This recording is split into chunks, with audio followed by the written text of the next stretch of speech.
మీరు కూడా రాజా గుర్తు పెట్టుకోవాలి. వైఎస్ షర్మిల గారికి జగన్మోహన్ రెడ్డి గారు గత 10 ఏళ్లలో 200 కోట్ల రూపాయల డబ్బులు ఇచ్చారు, నగదు ఇచ్చారు.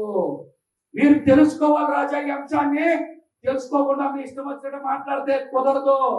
చాలా ఆస్తులు కోర్టులో ఉన్నాయి. రిలీజ్ అయిన తర్వాత న్యాయబద్ధంగా వారికి ఇస్తానన్న వాటా ఇస్తానని పదే జగన్మోహన్ రెడ్డి గారు చెప్తా ఉన్నారు. మీ గొంతు పెద్దదైనంత మాత్రాన, మీ మీడియా పెద్దదైనంత మాత్రాన నిజాన్ని మీరు ఎల్లవేళలా తప్పి పెట్టలేరు. ఈ విషయాన్ని నారా లోకేష్ గారు కూడా తెలుసుకోవాలి. షర్మిల గారికి ఎంత డబ్బులు ఇచ్చారు 10 ఏళ్లలో? ఎంత? అది కూడా నగదు రూపంలోనే ఇచ్చారన్న విషయాన్ని రాజా తెలుసుకోవాలి. నారా లోకేష్ గారు, మీరు ఏనాడైనా మీ మేనత్త గారు ఎవరికైనా సరే హెరిటేజ్ నుంచి మజ్జిగ ప్యాకెట్ ఇచ్చారని ప్రశ్నించాలి. మీరంతా కూడా హెరిటేజ్ నుంచి మజ్జిగ ప్యాకెట్ ఏ రోజు ఇచ్చారా? కానీ జగన్ గారు వారి సోదరికి 200 కోట్ల రూపాయలు నగదు ఇచ్చారనే విషయాన్ని మీరు నొక్కేస్తే, దాచేస్తే అటువంటి నిజాలు ఆగవని కూడా ఈ సందర్భంగా తెలియజేస్తున్నా. మాటికి జగన్మోహన్ రెడ్డి గారిని ఎవరు మాట్లాడుతూ ఉన్నారు? ప్యాలెస్ లో ఉంటారు అని చెప్తా ఉన్నారు. ఆయన అక్కడ కట్టుకుంది ఎకరం 20 సెంటుల్లో. అందులో పార్టీ కార్యాలయం ఉంది. గతంలో ప్రభుత్వం ఇచ్చే కార్యకలాపాలు అక్కడి నుంచే నడిచినాయి. 5 ఎకరాల్లో ఉండేటువంటి వ్యక్తిని ప్యాలెస్ లో ఉన్నారంటారా, పూరి పాటలో ఉన్నారంటారా కూడా మీరు మాట్లాడాలి. అమరావతిలో 5 ఎకరాల భూమి కొనుక్కుంది ఎవరు? చంద్రబాబు నాయుడు గారు 5 ఎకరాలు కొనుక్కుంటే ఆయన ప్యాలెస్ కట్టుకుంటాడా? ఇంకెవరైనా ప్యాలెస్ కట్టుకుంటారా? ఆయన కదా ప్యాలెస్ కట్టుకునేది. కుప్పంలో ఇంకో ఇల్లు కట్టుకుంటా ఉన్నాడు. అయిపోయింది, మొన్న గృహప్రవేశం చేశారు. మరి దాన్ని ఏమంటారు? కరకట్ట కింద ఇంకొక ప్యాలెస్ ఉంది, అది కూడా మాట్లాడతా. హైదరాబాద్ లో ఇంకొక ప్యాలెస్ ఉంది. ఇవన్నిటి గురించి మాట్లాడుతూ ఇవన్నీ రాజప్రసాదాలే.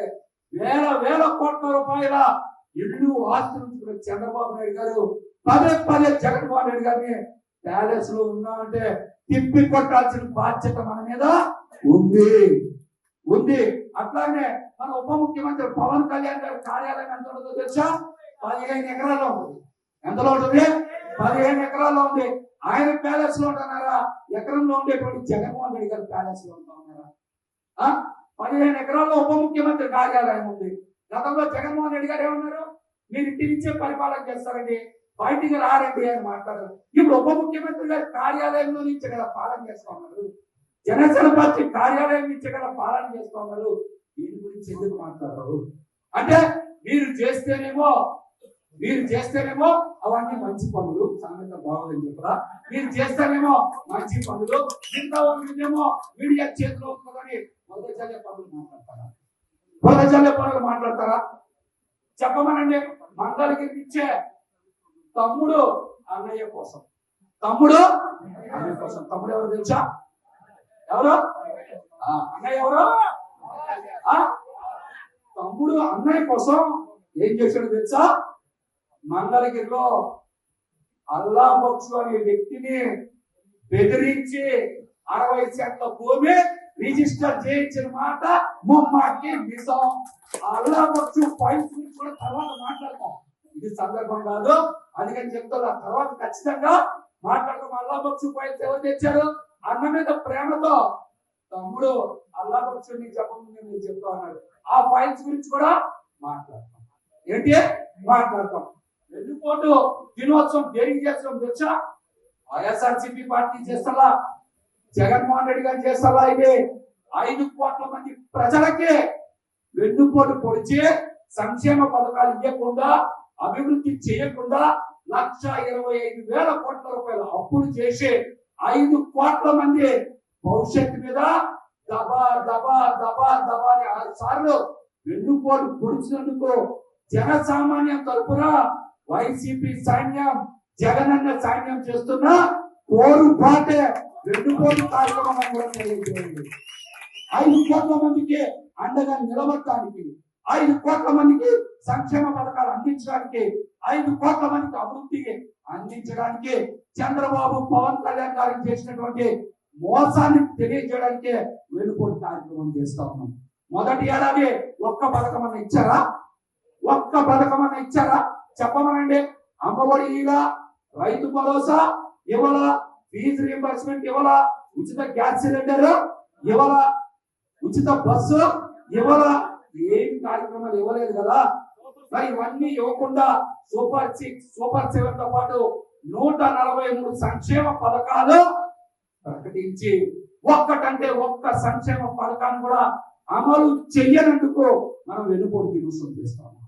వెన్నుపోటు దినోత్సవం చేస్తా ఉన్నాం.